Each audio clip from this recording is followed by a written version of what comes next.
Selamat pagi, salam sejahtera untuk kita semua. Pada kesempatan hari ini saya mengucapkan terima kasih banyak kepada Bapak Lukas untuk waktu dan kesempatan yang sudah diberikan kepada saya, di mana pada kesempatan hari ini saya akan menyampaikan isi dari sebagian firman Tuhan. Dan nas yang menjadi perenungan kita itu saya ambil dari Lukas pasal 11 ayat 1 sampai yang ke-13. Sekali lagi, Lukas pasal 11 ayat 1 sampai yang ke-13 dengan perikop hal berdoa. Namun sebelum kita bersama-sama membaca dan merenungkan isi dari sebagian firman Tuhan, terlebih dahulu marilah kita bersama-sama bersatu di dalam doa. Mari kita berdoa. Puji dan syukur hamba panjatkan hanya kehadirat-Mu saja ya Tuhan, karena Engkau sudah memberikan kekuatan, kesehatan, nafas kehidupan di tengah-tengah dunia ini untuk hamba menjalani kehidupan. Pada kesempatan ini ya Bapa, hamba memperoleh pengalaman berharga, berizinkan untuk menyampaikan isi dari sebagian firman Tuhan. Maka ya Tuhan, biarlah Roh Kudus bekerja dalam hati dan pemikiran hamba, sehingga firman yang keluar dari bibir mulut perkataan hamba ini bukan karena kehendak hamba, bukan karena keinginan hamba, melainkan karena keinginan Tuhan yang jadi, sehingga firman ini boleh dipahami dan dimengerti dengan baik oleh kami sekalian yang membaca dan mendengarkan bahkan merenungkannya. Yang di dalam dan oleh Tuhan Yesus Kristus, hamba menyerahkan kehidupan hamba, menyerahkan khotbah yang akan hamba sampaikan ini yang ke dalam tangan pengasihan Tuhan. Haleluya, amin.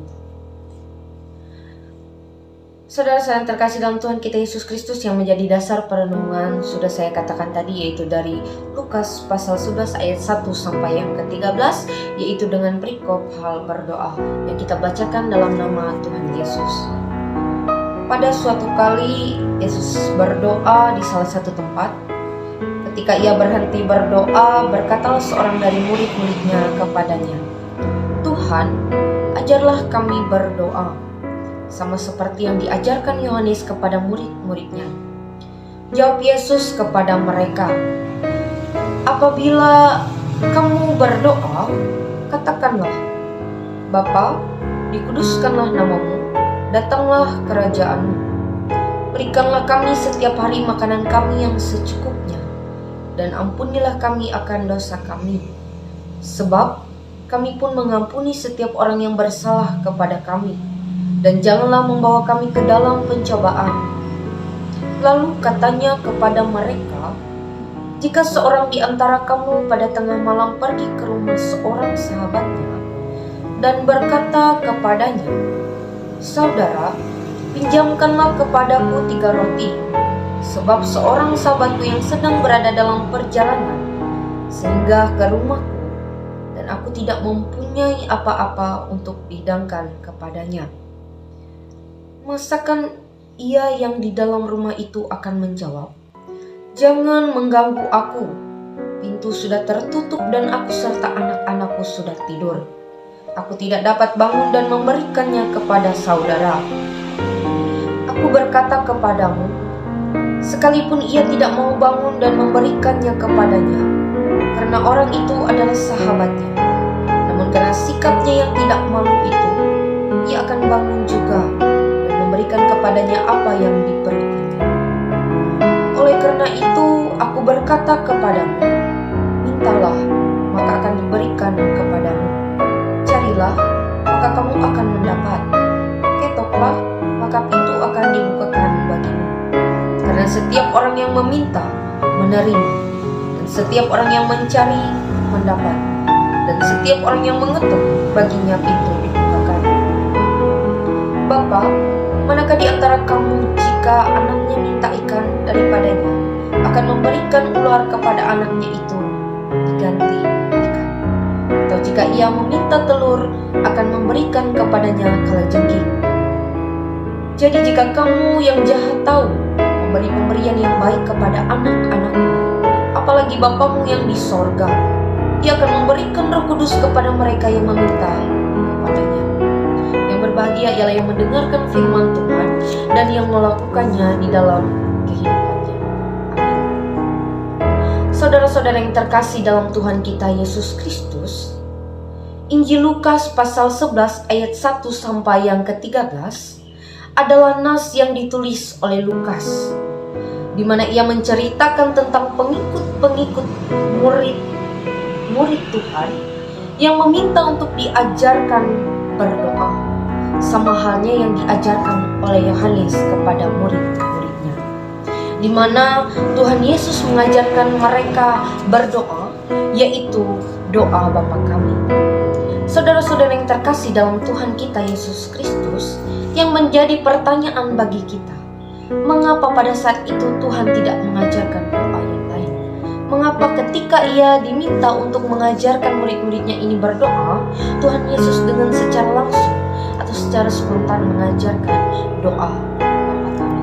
Tentunya itu bukan hal yang sembarangan terjadi, tetapi Tuhan mengajarkan doa Bapa kami itu karena memiliki sesuatu alasan, di mana Tuhan Yesus mengajarkan doa Bapa kami ini karena Ia mau ketika kita berdoa, kita tidak berdoa secara bertele-tele, di mana dalam doa Bapa kami mengandung dua pokok penting, yaitu yang pertama berisi tentang kemuliaan Tuhan, dan yang kedua untuk kebutuhan kita sebagai manusia.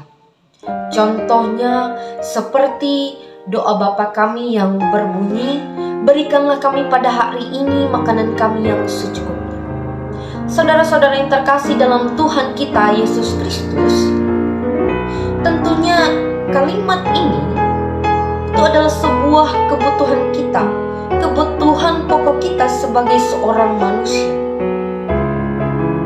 Ketika kita hidup tanpa makanan, atau kita hidup tidak makan, tentunya kita akan kelaparan, kita akan menderita, atau bahkan kita tahu tanpa makanan kita manusia akan sulit untuk hidup, karena kita tahu bahwa kebutuhan pokok kita sebagai manusia, kebutuhan pokok kita jasmani kita, yaitu adalah makan.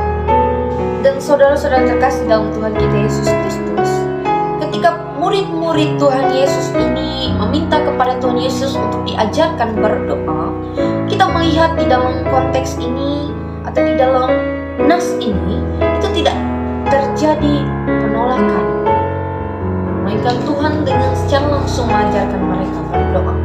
Artinya berdoa ini adalah salah satu hal yang baik,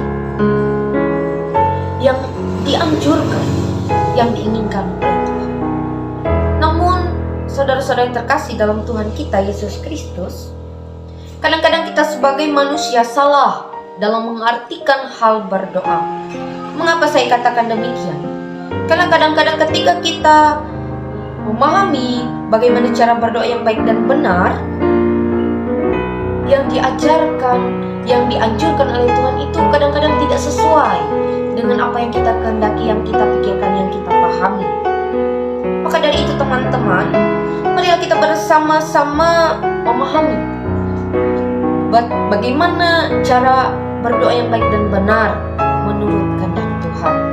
Tentunya ada beberapa cara kita berdoa yang baik dan benar yang sesuai dengan kehendak Tuhan. Yang pertama, doa itu kita pahami adalah doa yang berisikan pujian kepada Allah. Sama halnya seperti yang sudah saya katakan di awal tadi, bahwa doa itu mengandung dua pokok penting. Yang pertama doa kita sebagai pujian kepada Tuhan, dan yang kedua adalah kebutuhan kita sebagai manusia. Di mana doa berisikan pujian kepada Allah ini adalah seperti doa Bapa kami, di mana pada kalimat pertama kita temukan bahwa dikatakan, Bapa kami yang ada di sorga, dikuduskanlah namamu, datanglah kerajaanmu, dan seterusnya. Di mana ini menandakan bahwa sebagai manusia kita mengagumi, kita menyadari bahwa kehebatan Allah itu sungguh nyata di dalam kehidupan kita sebagai manusia di tengah-tengah dunia ini.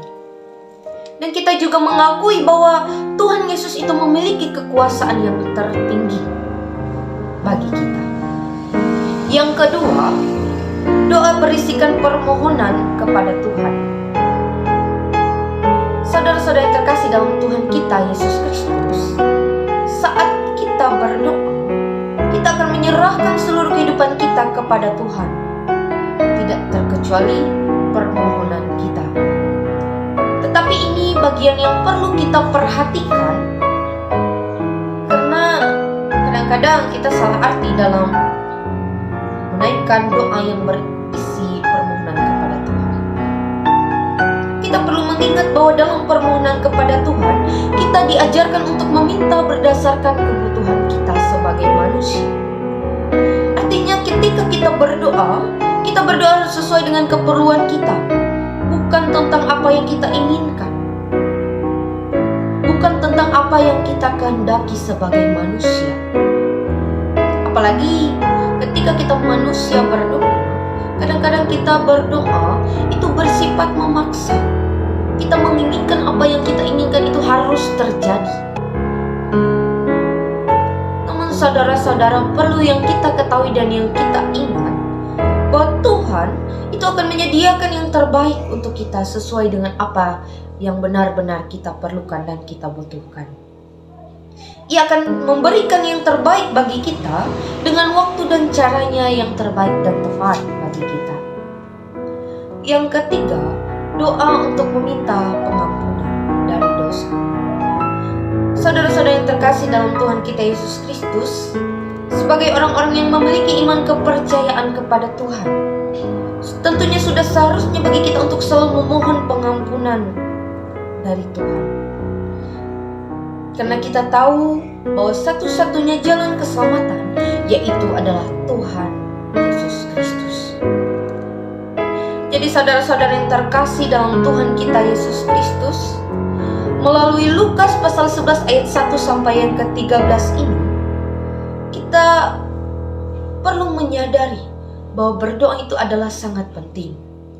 Dan melalui nas ini juga, saya mengajak kita semua, marilah kita bersama-sama, kita menyerahkan seluruh kehidupan kita, kita mendekatkan diri kita kepada Tuhan melalui berdoa.